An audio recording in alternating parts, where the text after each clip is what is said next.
दोस्तों आज हम बात करने वाले हैं। अगर आप गैर मुल्की हो और इस टाइम मुत्तहदा अरब अमारात की किसी भी रियासत में काम कर रहे हो तो ये वीडियो आपके लिए है, क्योंकि आज एक नया कानून निकाला गया है।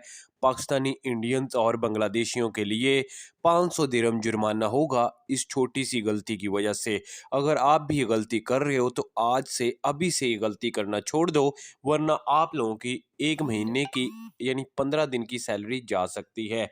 मुकम्मल डिटेल्स आपके साथ शेयर करेंगे इसी शॉर्ट सी वीडियो में, तो वीडियो पूरी देखिएगा। लेकिन वीडियो को आगे बढ़ाने से पहले हम अपने चाहने वालों से एक रिक्वेस्ट तो लाजमी करेंगे। दोस्तों वीडियो पसंद आने की सूरत में वीडियो को लाइक और चैनल को आप अपने प्यार से हाथों से सब्सक्राइब लाजमी कर लीजिएगा, ताकि हर अपडेट सबसे पहले हम आप तक पहुंचाते रहें। तो दोस्तों टाइम ज़ाया किए बगैर बात करते हैं कि क्या अपडेट सामने आई है और कौन सी बड़ी पाबंदी का ऐलान किया गया है।